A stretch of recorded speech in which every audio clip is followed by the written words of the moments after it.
Hi friends, എൻ്റെ HSA study വ്ലോഗിലേക്ക് ഏവർക്കും സ്വാഗതം. എൻ്റെ HSA പഠനത്തിൻ്റെ 2ാം ദിവസമാണെന്ന്. സിലബസിൻ്റെ 2 പ്രിൻ്റ് ഔട്ടുകളാണ് എൻ്റെ കയ്യിലുള്ളത്. ഇപ്പോൾ നിങ്ങൾ കാണുന്നത് 2020 HSA എക്സാമിനായിട്ട് ഞാൻ എടുത്ത സിലബസാണ്. സൈലത്തിലെ ഏതൊക്കെ മൊഡ്യൂളുകൾ ക്ലാസ് തന്നു, ഏതൊക്കെ നോട്ട്സ് ഞാൻ പ്രിൻ്റ് ഔട്ട് എടുത്തു എന്ന് ഇതിൽ ഞാൻ ടിക്ക് ചെയ്ത് വെച്ചിട്ടുണ്ട്. ഏതൊക്കെ പോർഷൻസ് ഞാൻ പഠിച്ച് തീർത്തു എന്ന് അറിയാനാണ് ഞാൻ പുതിയ സിലബസ് എടുത്തിട്ടുള്ളത്. സൈലത്തിൽ ഒരുവിധം കംപ്ലീറ്റ് ചെയ്തിട്ടുള്ള ടോപ്പിക്ക് സെൽ ബയോളജിയാണ്. മൊഡ്യൂൾ 3 സെൽ ബയോളജിയാണ്. ഞാൻ നോട്ട്സും പ്രിൻ്റ് എടുത്തിട്ടുണ്ട്. ഇന്ന് ഞാൻ സെൽ ബയോളജിയിലെ പോർഷൻസാണ് പഠിക്കാൻ പോകുന്നത്. മൊഡ്യൂൾ 3 ഏതൊക്കെ ദിവസം എങ്ങനെയൊക്കെ പഠിച്ച് തീർക്കാമെന്ന് ഒരു ടൈം ടേബിൾ പോലെ ഞാൻ എഴുതി വെച്ചിട്ടുണ്ട്. കറക്റ്റായിട്ട് ഫോളോ ചെയ്യാൻ പറ്റിയില്ലെങ്കിലും പറ്റുന്നത് പോലെ ഞാൻ ഫോളോ ചെയ്യാൻ ശ്രമിക്കാറുണ്ട്. 2 കൊച്ചുകുട്ടികളുള്ളത് കൊണ്ട് ഞാൻ വിചാരിക്കുന്ന സമയത്ത് എനിക്ക് പഠിക്കാൻ പറ്റാറില്ല. കിട്ടുന്ന സമയമാണ് ഞാൻ പഠിക്കുന്നത്.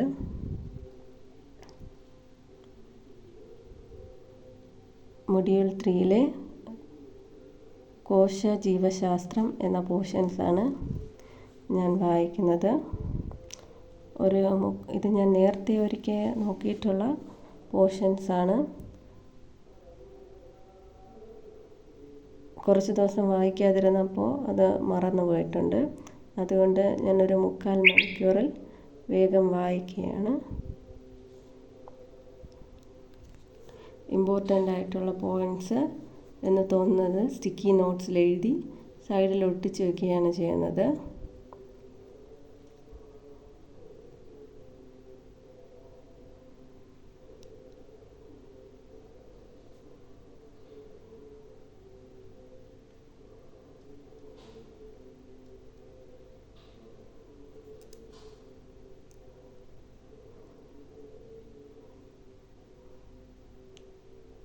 ഇന്നത്തെ ദിവസം മൊത്തത്തിലൊരു 3/4 മണിക്കൂർ മാത്രമേ ഞാൻ പഠിച്ചിട്ടുള്ളൂ.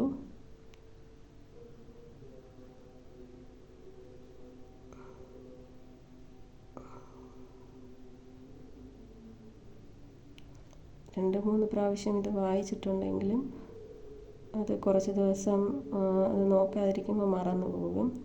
നമ്മൾ കൂടുതൽ സമയം റിവൈസ് ചെയ്താൽ മാത്രമേ നമുക്കത് ഓർമ്മയിൽ നിൽക്കുകയുള്ളൂ.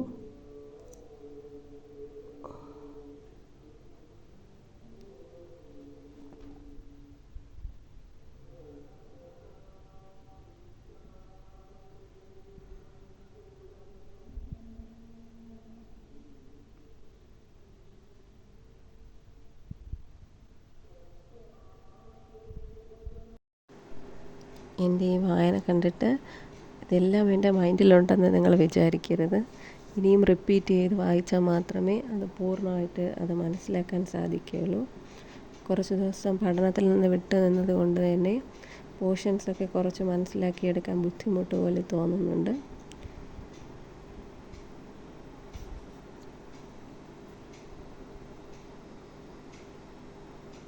ഇനി അടുത്ത ദിവസങ്ങളിൽ പഠിക്കുന്ന പോർഷൻസുമായിട്ട് വീണ്ടും കാണാം.